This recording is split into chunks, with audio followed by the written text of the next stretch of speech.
The Zoom's on. Look on your email. I sent out a message this morning. I had to change the meeting room.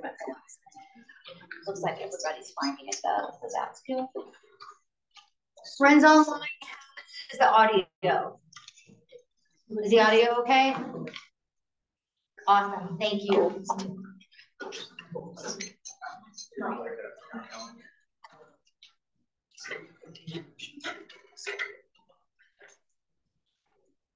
I'm going to be over here driving technology as best I can for everything. So, do you know if these outlets work?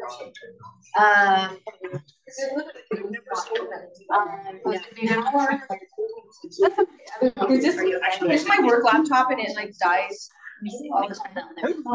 I went. It didn't seem to open. For what? Driver. DEIBA, but sometimes I see DEIJ for justice. There's lots of acronyms. All you can JEDI, DEIBAJ. There's lots of acronyms. So DEI is just one of the very. Jarrett was needing a Mac PowerPoint. So DEI is probably the most common acronym that we see for DEI.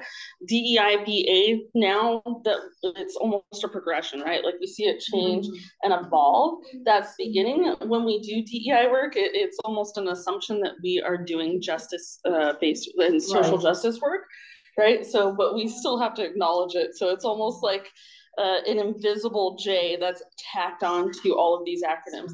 So as we do that, Garrett's also jumping on to the technology. So it's a short time frame and we know our morning goes fast. So what we're gonna be doing this morning, Garrett's covering data for us. We have our guest from IR. We'll talk about data collection, non-academic and academic assessments. You all know these well. Garrett's gonna go over like where to pull data, a little bit about analysis. I'm briefly going to talk, it's all Garrett this morning. I'll talk for probably 2 minutes this morning about DEIBA data. Of course, we'll do reminders about the worksheet, step 4s and 5, and our just typical logistics. So Garrett's the man of the hour.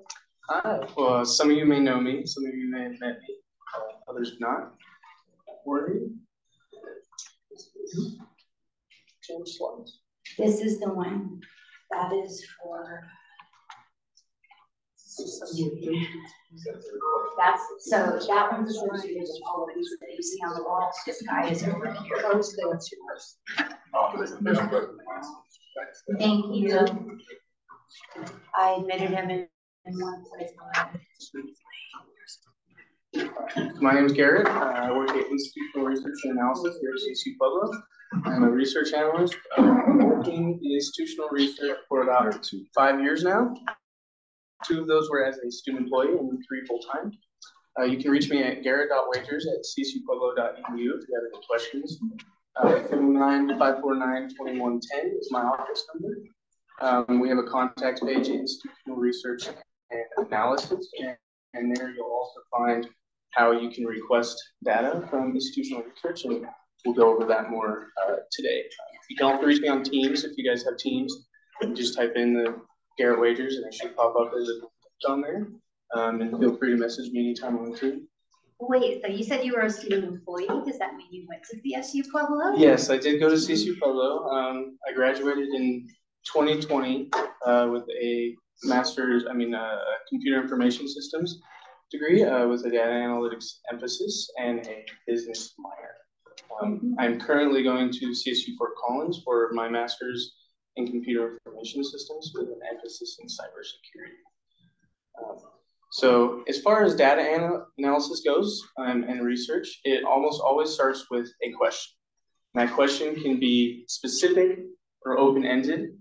It can be an observation, so something that you see maybe in your day-to-day life or in your teachings or just something you observe. It can also be built on top of existing research. So if you're researching and just kind of looking at stuff and you have kind of like a follow-up question, you could be like, oh, well, maybe I'll build upon this research and do some experiments or collect some data, a meta-analysis of some sort. The example I'm going to go through today is kind of a simple example. It's does class time play a role in student success at CSU Pueblo? So as far as collecting data, for this example, we'll need only like 3 fields, so pretty simple. We'll need start times, final course grades, and terms. Obviously, we can expand. We could do a lot more than just like course grades. There's a lot of ways that we can analyze student success. So you can analyze, you'd want terms, that way you can do like a time data. You don't want to just like throw in a bunch of terms into one sheet and just have grades and then be like, oh, it's them all together. So you want to compare term to term generally. So some good resources that I will go over today later is IPEDS. So IPEDS is the federal reporting portal, and pretty much every private and public institution in the nation reports their data to IPEDS, and you can actually go there and it's publicly available and you can collect the data, and I'll go over that a little bit today. And there's tons of stuff that I haven't even explored all of it. Another good resource is the Colorado Department of Education. They have a data request portal. We can look at that as well. They have a lot more listed underneath than just like a basic data request. You can request data from them, but they have dashboards. They have a lot of resources available for that. Another good one is Colorado Department of Higher Education. So they also have a research page. There's a lot of others you could do, like the United States Census Bureau, stuff like that. If you just need like demographic data of a certain area, like Pueblo.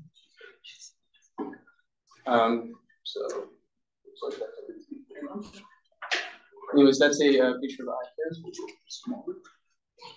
So as far as requesting data, so if you need raw data and you want to do all the analysis yourself, or even if you need help with analysis for us, you just have to let us know in that case. But this would be the general template for requesting data from CSU Pueblo IR.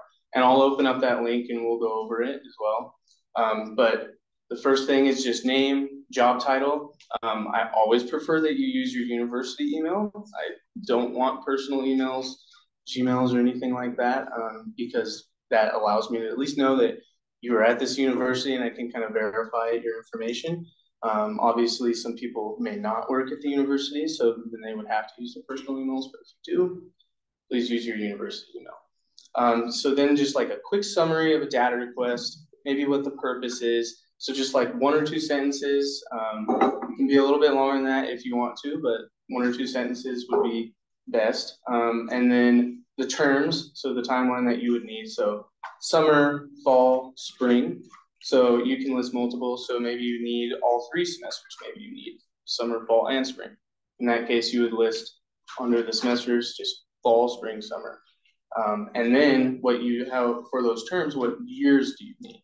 So if you need like 10 years of data, like a lot of data, 2013 to 2023, then go ahead and just like list 2013 to 2023. If you only need a couple of years, just list like 2020, 2021, and 2022. And I will get you the terms for all of those years.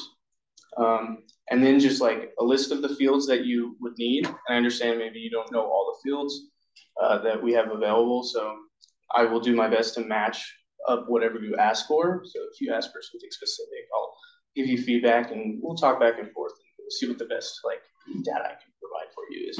And then just a general like deadline, and not the deadline of your project, but the deadline that you would like the data by, so you have enough time to complete the project.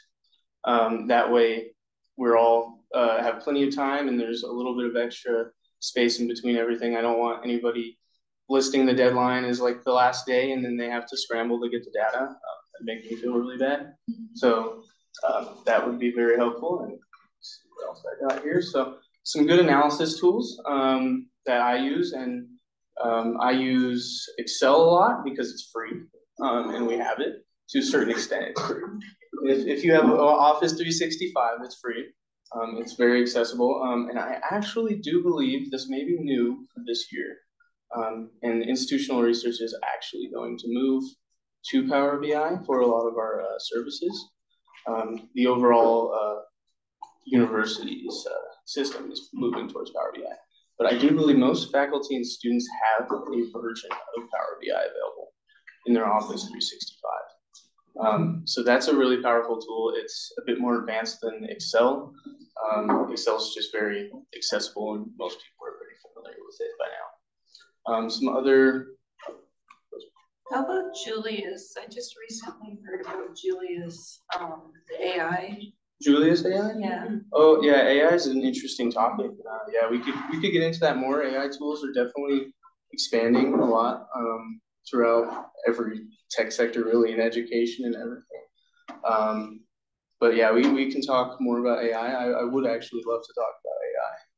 I haven't heard of Julius personally. I don't know what that is, but I've heard, ChatGPT. I've messed around with that. There's large language models are becoming a very large part of our everyday lives. It's basically, I like to think of it as super Google, is basically what it is. Because you still need to be careful with Google. You need to be careful with ChatGPT. You can't 100% trust it. So it's better to think of it as super Google than always being right. So as far as programming languages go, there's R. So R is focused pretty much specifically on data visualization and data science.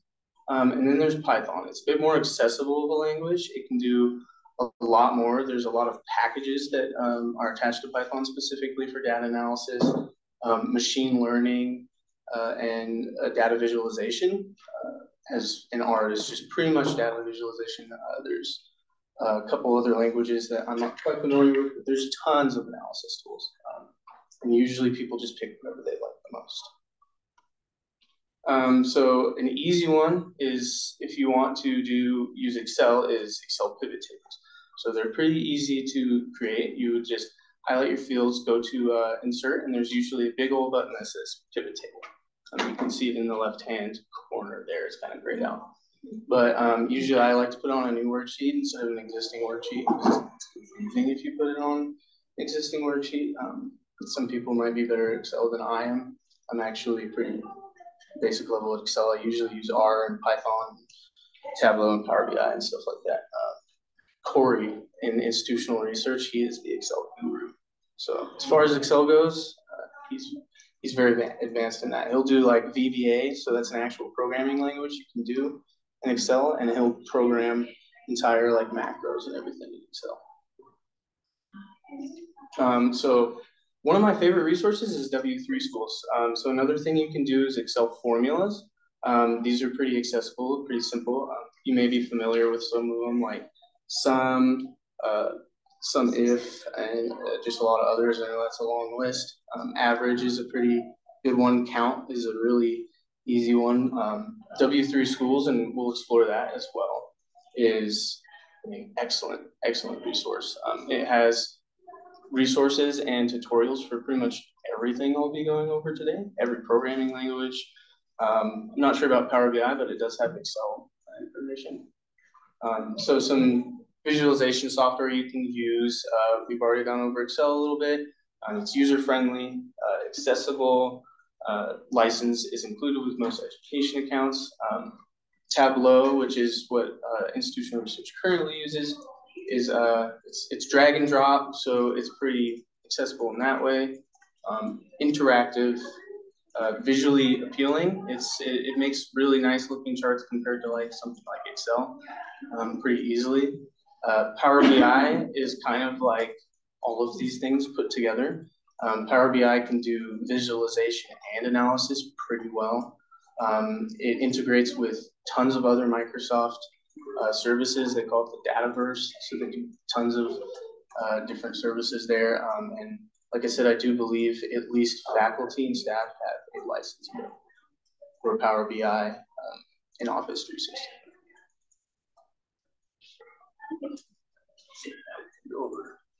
Let's go over your stuff and I'll hit it right at the end.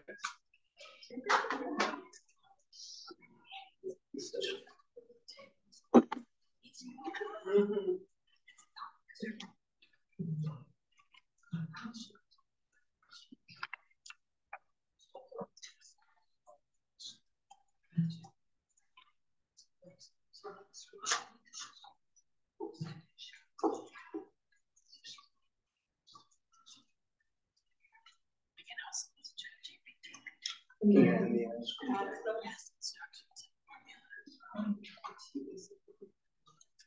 what do you? Oh, I was going to screen share on my laptop. Okay, so what I'm going to do is transfer host privileges here, and then you can just chuck it back to me when you're done. Give me 1 second. You have. Made you the host. Okay, so now I know you've got the current share and completely dry it. I'm where I hope I stay. Had to course correct. Oh, yeah. Yes. Are you good at Excel? I know what everybody said. I don't know what everybody does. I mean, I like balance of check.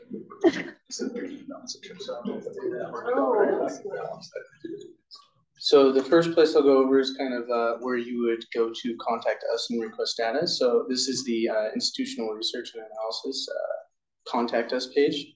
And here's a big red button that says request data. And that will bring you to the CSU Pueblo IT Help Desk system. So we're basically borrowing their ticketing system. So one thing that's pretty important is make sure that it has this help topic here selected as institutional research. Otherwise, IT has to go in and find the ticket and then share it with us. And usually that's a couple days after your ticket's been submitted. Your general information, you can log into an account, I know. So there's user accounts and then there's admin accounts. So if you already have an account, I might pre-fill some of this information, but use your university email here if you can. Your full name, a good phone number to contact you at, what department you're a part of, staff, faculty, student, external, or other, your PID, your NetID, the help topic. It should be pre-filled.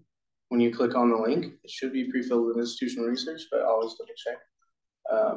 Could you tell me like what page that's on? Because I'm on like the institutional research page. Just to, absolutely. Go through it again. So can you tell me if I go and just type in institutional research? And it's on the help desk view. It's the same. Yeah. It's the same. So if you go to contact us, and there should be a big button. Yeah, and I do think there's. So this is the same ticket system for IT help. So if you've ever submitted an IT help ticket, it's the same thing. And you just select IR, institutional research, from the drop down of services that you're looking for. So yeah, and then we already kind of went over this a little bit. Just like a brief title, kind of describing what you would like, or maybe what project it's a part of. So like Elevate, put that in the title. Your name, the office you work at or the organization you work for.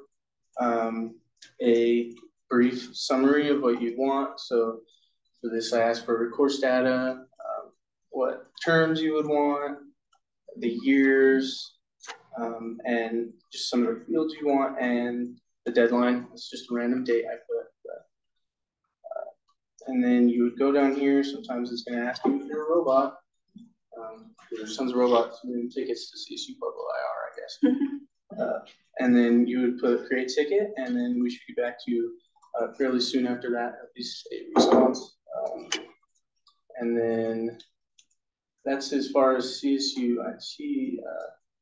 Derek, before you go on, so there's nothing in this cell that asks for like the years we want and all that. You should just know that that's kind of like, because like I don't see it here, but like when you said put the semesters, the years, all that kind of stuff, which seems really helpful. Yeah. There's no prompts on here to do that. Yeah. So for now, this is actually a fairly new thing for us. I just made this template like a couple days ago. So we're kind of working through like how we want to do this. So for now, I would just follow generally what's on the slides, but we are going to have something on our website, or maybe even pre-filled in the ticket system. So it kind of has like a template kind of built in, and then you can fill it in. But yeah, for now, the best resource is probably just to follow the slides. I'm assuming we're sharing. The slides are already posted on the info sheet. Yeah, that's helpful because I'm thinking like having the pre-filled stuff where you have to click on it, like, well, because not everyone will have the slides. I wouldn't even guarantee you. Yeah, that would be very helpful. I think that's very good feedback and something we're going to work towards. But yeah, like have it pre-filled in here so you could just kind of like fill it in would be the goal. But also we're not administrators of the IT help desk, so we have to push for a lot of changes to it sometimes. So when we request data, do we just get raw numbers, or can we request specific enough stuff? Like, so if I said what I would like is I would like dropout statistics on these following demographic factors. Yeah, so if that's would I get that, or do I? If I just have a list of things, do I have to specify? For example, I want this broken out by biological sex. I want this broken out by majors or by GPA. Do I have to do a separate request for each one, or how would that work? You shouldn't have to do a separate request for each one. So generally, instead of like asking for just like raw data, maybe you put that like in your brief summary description. But then in the fields, maybe you do like retention by semester, gender, race, ethnicity, stuff like that. And you just like list it what you would want it by. So you would put like those kind of analysis, maybe mention that like in your summary that you'd like, some visualizations or some charts. So we can do the analysis. This example is just like raw data, since I know a lot of you are actually just kind of working with the data here. At least that's my interpretation of things. But yeah, as far as like just normally requesting data for just university business or other projects that you might have, or even this we can help with the analysis as well. Yeah, you just have to specify kind of like what you said, what you would want in those fields, what you would want aggregating groups, analyzed, stuff like that. So we have a lot of those fields available already. And part of, a big part of having you here today in person is to help understand what everyone needs and is looking for. Absolutely. So for now, I'll move on to some publicly available data. What's the typical response time and how is that affected by what we ask for? We haven't really measured the response time. I'd say a lead time of at least a couple of weeks, depending on how big if you're doing a lot of analysis. As far as raw data, the lead time is probably just a bit shorter than that, because it would just be retrieving and grabbing data and sharing it with you. Generally, I share everything through SharePoint, so that's pretty quick, and I can specify, like, at least for the university aspect of the email, like, and only share it with your email and stuff like that. So sharing the data is pretty quick there, but analyses might take a little bit longer. Yeah, response time, that's something we're measuring, and that's part of the reason we're doing IT help desk ticket system. So that's something we've been working on bringing down as well. So this is typically what I use. So this is IPEDS, and this is very good for collecting like data from all kinds of institutions around the country. We report directly to IPEDS. So there's tons of data from CSU Pueblo here, and you can, as you can see, there's tons of different things. I usually do the institutional comparison. Data center, I already have it open, so I'm not supposed to do that. Anyways, it's a little confusing, so that's kind of why I wanted to go over it today. IPEDS, it took me a while to get used to actually how to ask for data from IPEDS. It's very strange, in my opinion. So the first thing you'll see here is like a list of institutions that you would want. You can also enter like these numbers you can see here, but typically I don't even really memorize the numbers. That's how they identify universities. And then you can do like a column and then just list a bunch of numbers. But you can also search. So here's CSU Pueblo. So load, you can see it added it to institutional comparison. So let's just do some. Thank you to just add. So it gets kind of crazy here. And hopefully it's searching this one.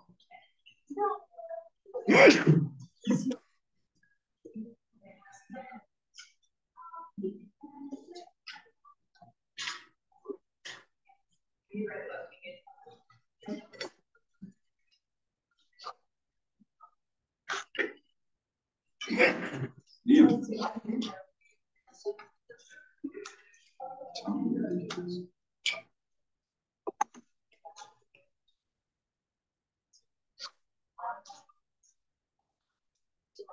been a while since I've even. Okay, when you're doing these institutional comparisons, does it do everything from like salaries to student information or anything like that? Because I could see how I would use these institutional comparisons for our sister schools and programs, like looking at what these programs offer, X, Y, and Z courses. Does our program offer these and things like that? As far as this specific one, I'll show you some of the variables that I would get. Okay. Let me try to add an extra institution here. I don't believe it has like specifics to that extent. That might be something you'd have to either go to the university's like data IR itself to grab those kind of comparisons. Salary, I don't think it does salary, but it does. Public information or even just put it as public information. So you could just request the HR. It actually lives on. It is public knowledge. Yeah. There we go. So now we have at least 2 institutions here. So then we go on to the next portion, which would be select variables, and this can get pretty overwhelming. I would recommend sticking to this one here, the frequently used / derived. So these are variables that people have created already, or IPEDS is already kind of curated for you. Otherwise, these are more raw numbers going down here. You can see there is a human resources. So it does have numbers and salaries, instructional staff by rank. There's tons of stuff. If we can go over the human resources, that would be helpful. But for now, I'll just do like 12-month enrollment. So unduplicated headcount, you have to be very careful because if you don't select all the variables, it's going to make you go back and search through this list. No matter how many drop downs you did, it'll close all of those like drop downs. And you will have to find that specific place that you selected that variable and make sure you selected it. So if you don't do it the first time, it's going to get confusing. So let's just do like 2021, 2022, select like 12-month unduplicated headcount. So we got those variables for that. That should cover it. Let me see if I can find one that has something advanced. Yeah. Let's go to HR. So this is non-medical instructional staff. Neither of those universities don't have big instructional.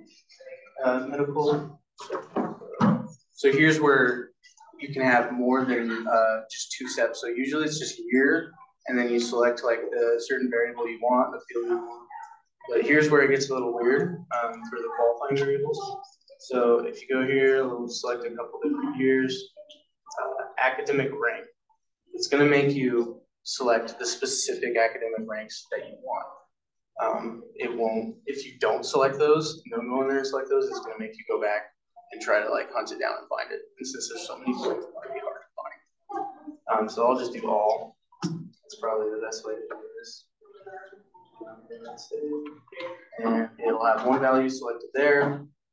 I'll just do something basic like total, but you can see it has a large amount of information, average salary. In the different contracts were usually 9-month contracts. 12 months.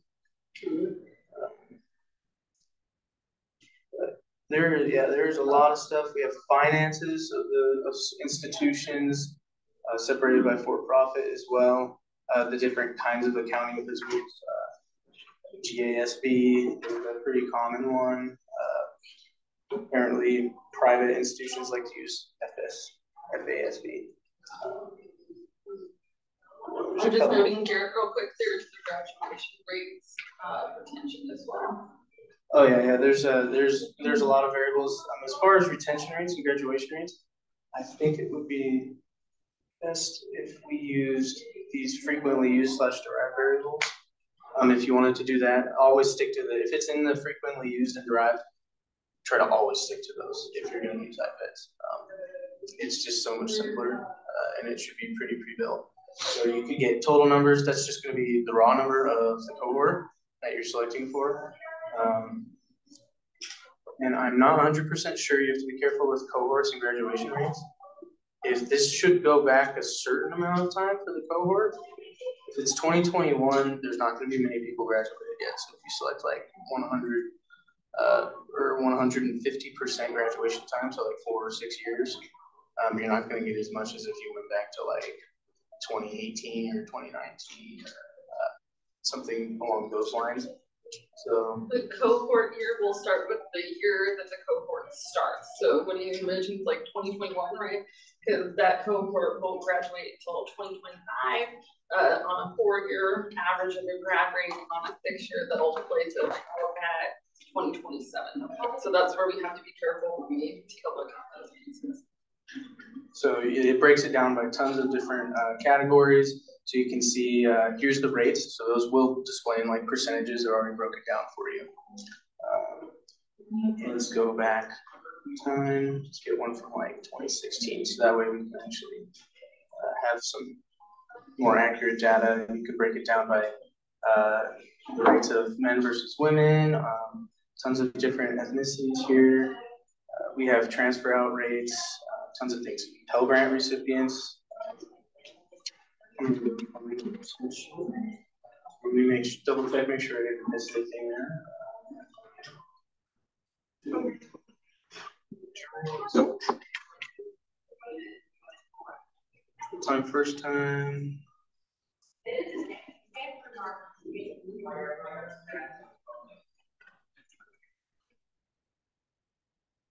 Here.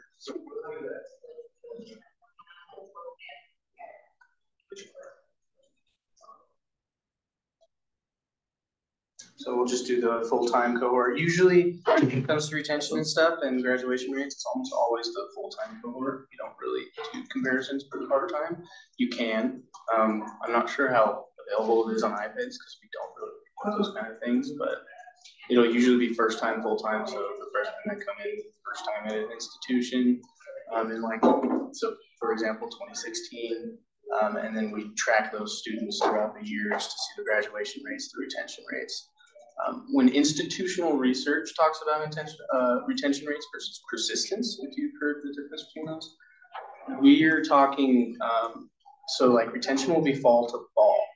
Persistence would be like fall to spring. I know a lot of universities might do it differently, but I think that's the general consensus among universities with how retention and persistence works. So going into like last fall, so fall 22, and then the students that were first time full-time in fall 22 coming into fall 23, that would be retention rate that we track there. So whatever percentage of students came full-time in fall 22 and stayed with the university into fall 23 is retention rate.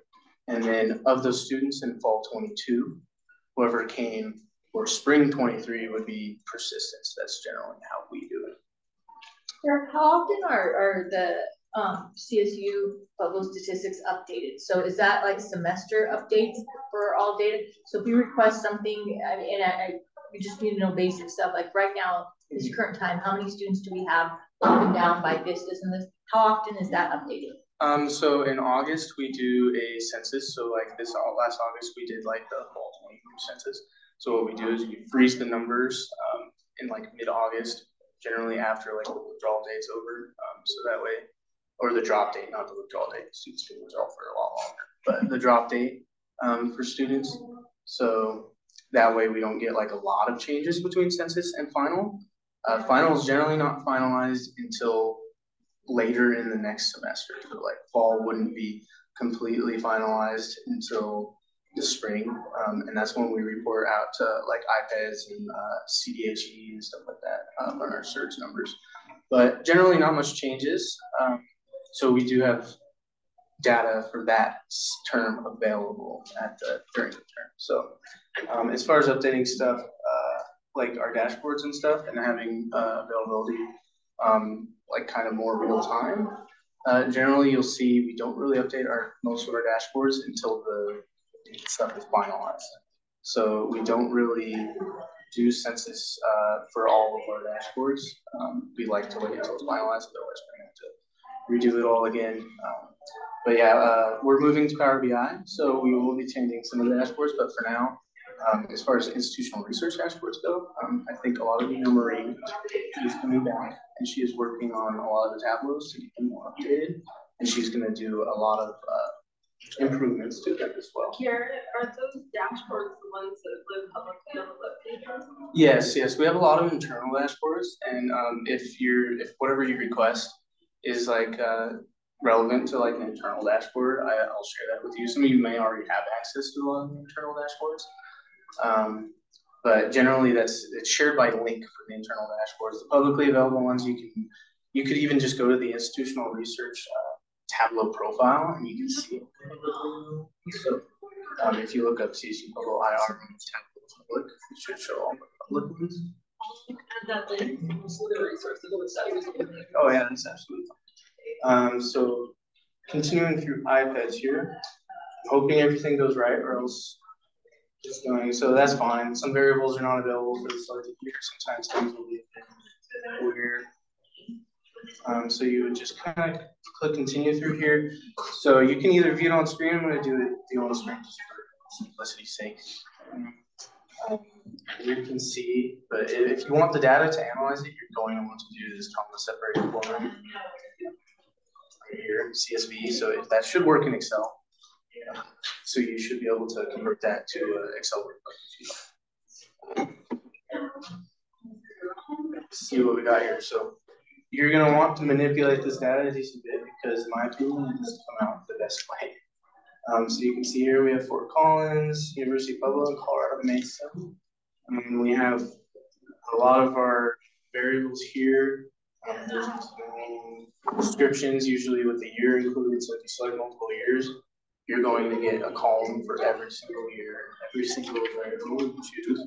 So you're definitely going to want to manipulate that in Excel, maybe use pivot tables, or you can also transform it a little bit using certain tools. So you can see here, these are percentages. Things can get a little wacky for certain. That doesn't seem right. Anyways. Yeah, maybe. Anyways. Yeah, you can get a lot of those numbers there. So these are more like raw numbers. This is the total cohorts overall. So you need like the denominator, stuff like that. Graduation rates, these are percentages. So you always have to be careful. Some of them come out in percentages, some of them come out in raw numbers. From what I can see here, you kind of just have to know. If it says rate, it's probably going to be a percentage. You kind of just have to take a general guess. If it's under 100, it's probably a percentage. So that's iPads. I did list a couple more resources for CDE and CDHE. You could explore those if you'd like more on your own. There's the United States Census Bureau, tons of public information available there. This is one of the dashboards available on our website. This is updated fall 22, so fall 22 is completed. This has just general enrollments, broken down by online and RI. So online would be like our extended studies online students. RI would be our institutional students, so resident institution. So whoever's coming directly to campus would be those students. So you can see this is FTE here. We have the total count broken down. We have some different counts here for, this is FTE, this is just head count. This is my favorite place. You can select here, you can break down if you just want raw numbers and you just want to take a look at some of the institution data. You can see here that I have a line for each college here. So we have each college and you can select, so this right now it's not filtered to anything, so you can see that the amount of majors are just like really high because it goes back like 10 plus years. If you click here, this will filter this major list. So you can see that these are total counts overall of all the majors in the university. And then you can go here and you can even filter by ethnicity. And you could filter by student level. So if we just want graduate students, we can do that. Charts get a little wacky then. If you just want one college, for example, we can see that Chen here is there. And then it'll just show that one college for that. Not sure if you can click here. No. That would be a nice improvement. But anyways, here's moving on. Here's some demographics. So this is just basic demographics. So sort by major, county. I did add county, so we just have others of Paso, Pueblo, stuff like that. The college, you can select multiple, or you can select specific colleges. So let's just do Hassan. I like to use Hassan School of Business. You should be able to sort these. And they course. You should be able to sort them, and you have gender comparisons by college if you want to break it down that way, or university. You have age groups, bins. We have student levels on this tab, and we have Pell percentages on this tab. So you can also select different semesters. See, there needs to be some updating. So our format is like 2022 1.0 would be spring 22. 2022 6.0 would be summer 22. And 2022 9.0 would be like fall. I should change the name too. I always welcome feedback. So if you find anything on these dashboards, there's always going to be bugs and errors. Some wacky things can happen. Teams, email, share. It really helps when you let me know kind of what's going on with it, so I can go fix it. But yeah, generally there's that. And since we're running out of time, I believe we're going to 10. Okay. I do want to go over W3 schools. This is an excellent resource. I'm sure many of you have actually heard. Has anybody heard of W3 schools? Nothing for years. No? Yeah. Okay, well, I mean, I guess maybe it's just like a coding nerd kind of thing. But anyways, they have an absolute ton of resources. So you can see here, they have tons of programming languages that we're not really concerned with at the moment. SQL, can be for like databases and stuff, but what we're concerned about is like Excel. They have R up here if you want to use some coding for any analysis you want to do. And they even have, I do believe they have Google Sheets. I don't really use Google Sheets, but I use Google Sheets for analysis, I'm sure. It's Excel, Google, and stuff. Machine learning, artificial intelligence. They have their own built-in code editors where you can edit code. But yeah, this is an excellent resource. They should have Python. I'm not sure when they do the Pandas. That's an excellent one. Pandas is actually a Python extension for data analysis. So Pandas is Python, but it is specifically for data analysis. But yeah, this is one of my favorite resources. Anytime I need any like kind of references, I almost always search for W3 schools first. So I mean, I would share it everywhere. If even in your classroom, like let your students know and share this resource with them because I think it's excellent. I've used it since I was like in high school, my freshman year. It's saved me in my coding classes. Like it's pretty awesome. But yeah, as far as today, I think for pretty much everything. I'd love to come back and talk about more things like AI. AI would be fun to talk about and kind of how that's affecting higher education and more things that we are doing in institutional research. If you have any questions afterwards that you think of, feel free to reach out to me, Teams, email. Can you get back to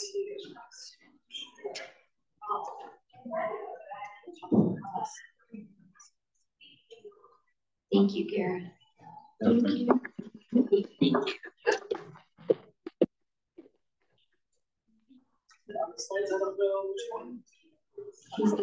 Wait, so let's answer about start times and success.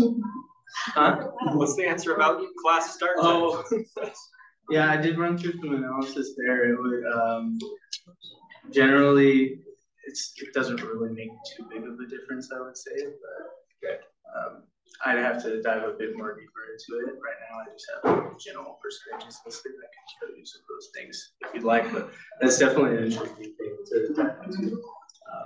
But yeah, most I've actually talked about it with some institutional like higher education provosts and stuff.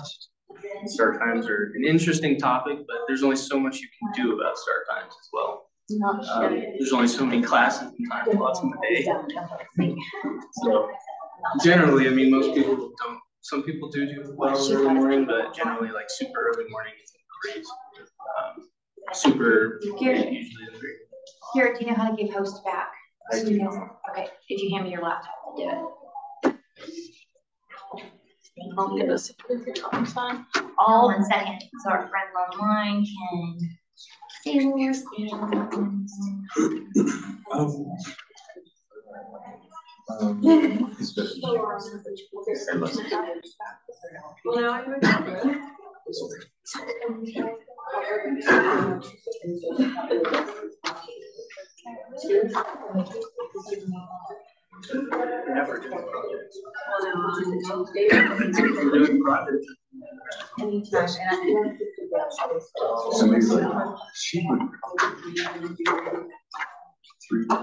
I do not have to help my daughter.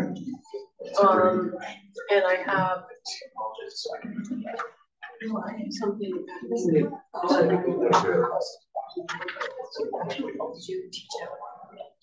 No, teaching. I teach 3. Oh, I only have my class Monday, Wednesday. So that's why I hate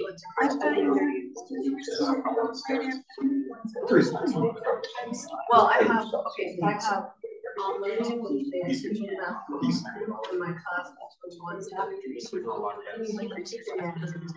what about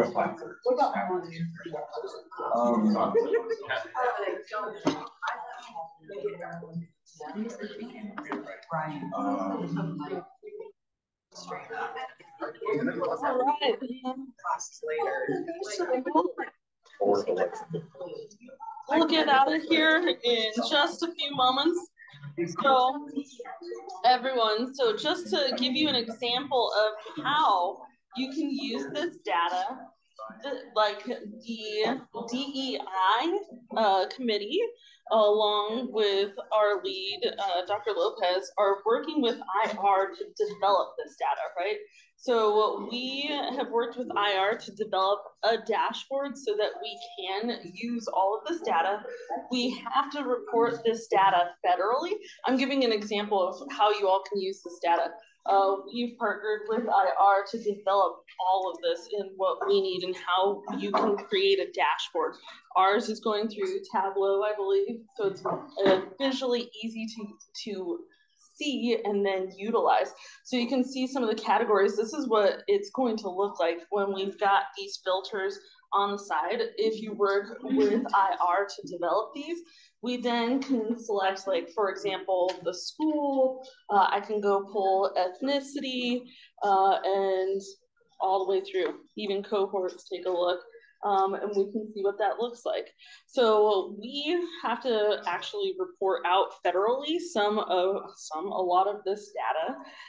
And this is what we use. So for our office out of HSI DEI, we use this information to inform a lot of what we fund, how we program things, how we partner. So this is what we're also encouraging you all, right, to utilize this data to be able to do the same. So this has been, what, a month-long, almost a semester-long project for us. Yeah, Leroy Sandoval started that work. Garrett's taking that on, so he and I are now partnering to be able to use this as a long-term tool, right? So you make these data requests, we'll have these beautiful dashboards and be able to use them. So that's just one of these examples of what you can do. We dropped in here into the slides. You've probably already gotten to the KPIs. Again, those needs assessment reports. So go take a look at exemplars if you haven't already done this. As Denise mentioned earlier, all of your work. There's some really beautiful work here. And we know you're going to be doing some amazing work throughout the rest of the academic year. So that's those reminders of finishing up your worksheet step 4 and 5. You don't really need to have that step 5 done on the 1st, right? So that final action plan is due on the 18th by 5 p.m. So I have a question with regard to like, so you can get institutional data pretty easily from all of these different tools. But what if we had specific survey questions that we wanted to disseminate? Is there a method that the university has for disseminating student that, and obviously like there's not a way to get them to fill it out, right? I mean, if it's like you can't, you know, even with course evals, we say you can't, you know, register until you fill like that stuff hasn't ever really worked or been implemented. So is there a method for sending out student surveys to campus? Absolutely. That I do not know. That's where I say it always gets pushed up to go for it. During COVID, we did some of that to help them, like things like the link and different services. We posted them on the logged out page of Blackboard so that when students go to log in, they saw that there. And then we pushed out from different organizations on campus. So there's ways to get those out and in front of people. That has to go through approval processes.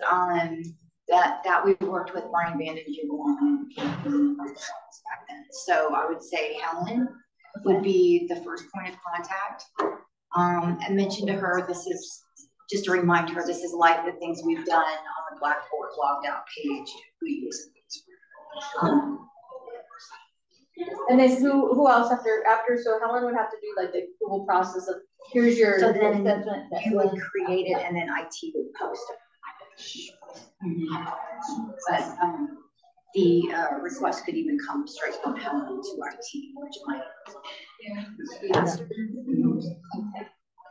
Anything that's a survey data, like when we ask about like what's the formal process, anything that's institutional data always needs to go through IR, and so that reports up to Helen. So those formal processes, that's where it is from Helen in the provost office.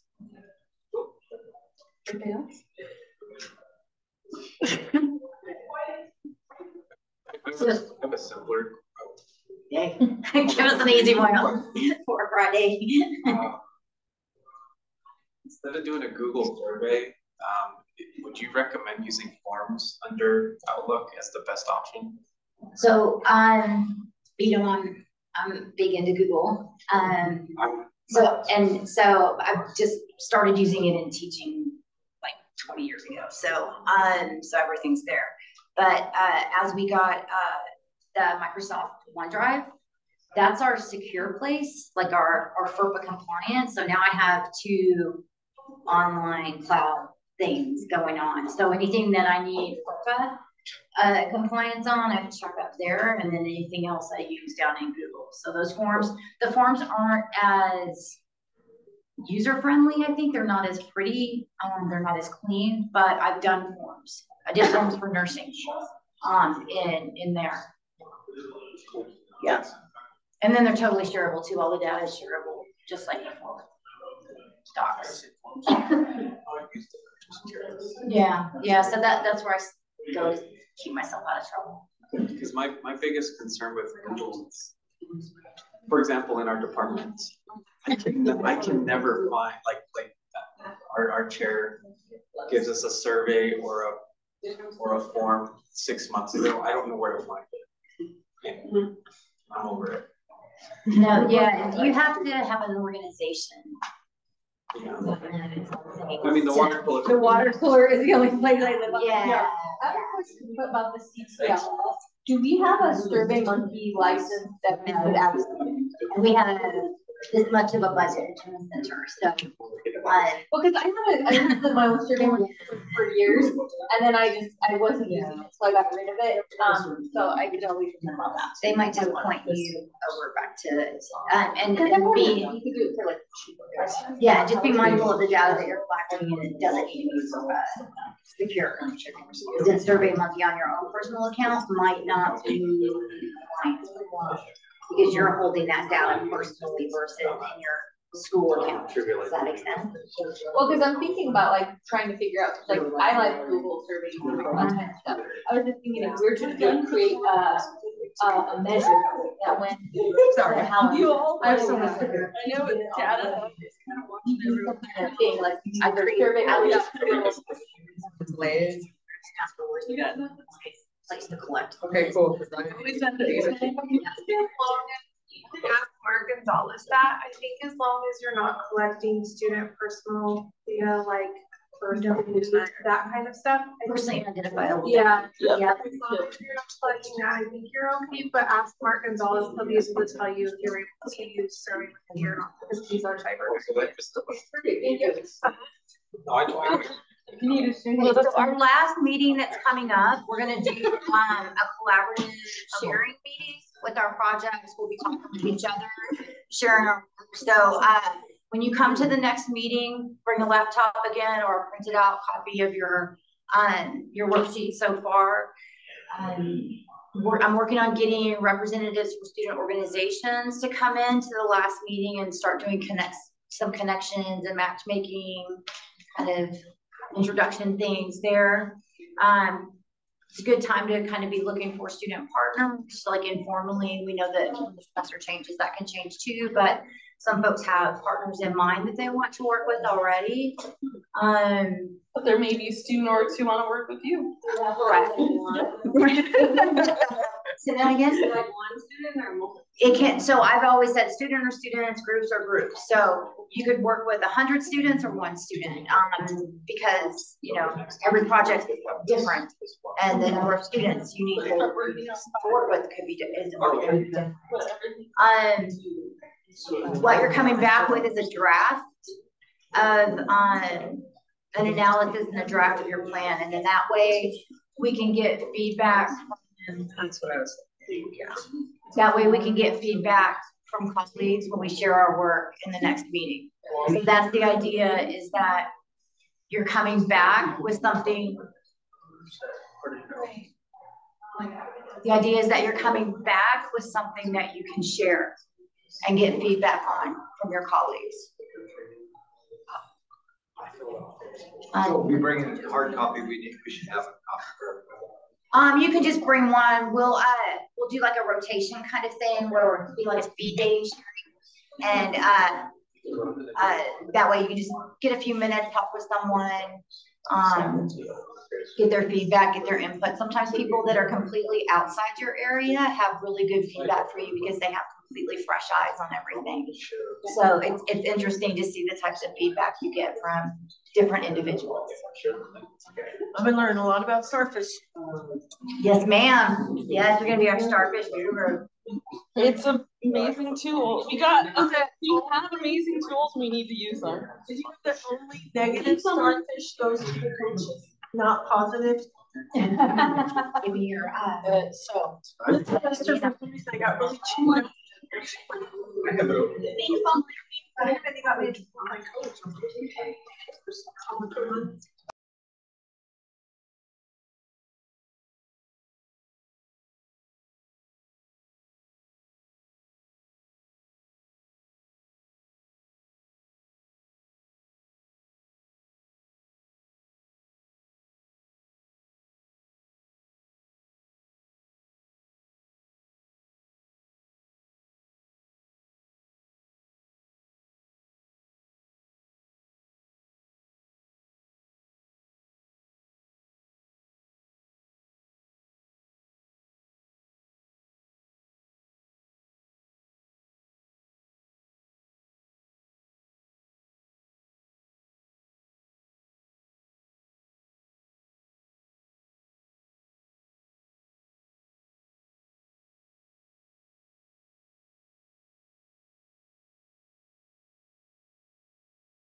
So I.